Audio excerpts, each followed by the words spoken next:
Lima rose மார்ட்டினுடைய மனைவி இந்த அதிமுக எம்எல்ஏக்களுக்கெல்லாம் குறிப்பிட்ட கோடிகளில் பணத்தை கொடுத்து நீங்கள் கோடியை வச்சுக்கிட்டு எம்எல்ஏவை ராஜினாமா பண்ணுங்கன்னு சொல்கிறதாகவும் அந்த கோடி பணங்களை வாங்கிக்கிட்டு இவங்க எல்லாம் ராஜினாமா கடிதத்தை கொடுத்து கொண்டிருக்கிறார்கள்.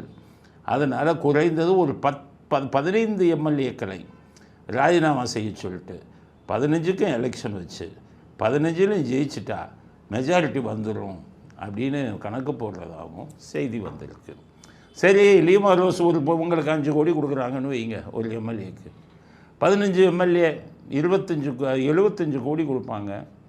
ஏன் கொடுக்கணும்? நல்லா யோசிங்க. அவ்வளோ பணம் ஏன் கொடுக்கணும்?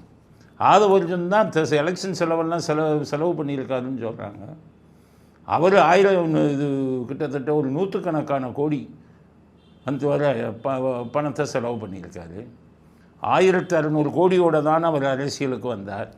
திருமாவளவன்கிட்ட போய் திருமாவளவனை சொல்லணுமா? அவர் பல கோடிகளை அமுகிட்டார். அதுக்கப்புறம் அங்கேருந்து விஜய்க்கு பல கோடிகளை செலவு பண்ணியிருக்காரு. இந்த பக்கம் அவங்க மாமியார் லீமா ரோஸ் ஒவ்வொரு எம்எல்ஏக்கும் 5 கோடி கொடுக்குறாங்க அதிமுக எம்எல்ஏக்கு. அப்போ இவ்வளவு பணத்தை ஏன் இன்வெஸ்ட் பண்ணுறாங்கன்னு பார்த்தீங்கன்னா, தமிழ்நாட்டில் மறுபடியும் வெளிமாநில ராட்டெலிகளெல்லாம் கொண்டு வரணும், அதுக்கு அரசாங்கம் துணையாக இருக்கணுங்கிறதுக்காகத்தான் இவ்வளோ விஷயத்தையும் செய்து கொண்டிருக்கிறார்கள் அப்படிங்கிறது தான் நம்ம புரிஞ்சுக்கணும். அவர்களுடைய எண்ணம் என்னன்னு கேட்டிங்கன்னா, பிஸ்னஸ், அரசியலுக்கு பிஸ்னஸ் பண்ணணும் அப்படிங்கிறதுக்காக உள்ளே வந்துட்டான். இதை விஜய் நல்லா புரிஞ்சுக்கணும். எந்த காரணத்தை கொண்டும் வெளிமாநில ராட்ரிகள் எல்லாம் நம்மகிட்ட அலோவ் பண்ணக்கூடாது. ஏற்கனவே இருந்தது தான் ஜெயலலிதா ஒழிச்சாங்க. அதில் பல மோசடி நடக்குது, மக்கள் ஏமாறுறாங்க.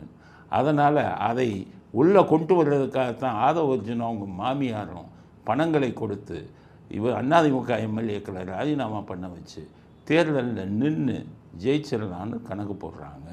இதை விஜய் நல்லா புரிஞ்சுக்கோங்க. எந்த காரணத்தை கொண்டு லாட்டரிகளுக்கு நீங்கள் அனுமதி கொடுக்கக்கூடாது அப்படிங்கிறது தான் எங்களுடைய கோரிக்கை.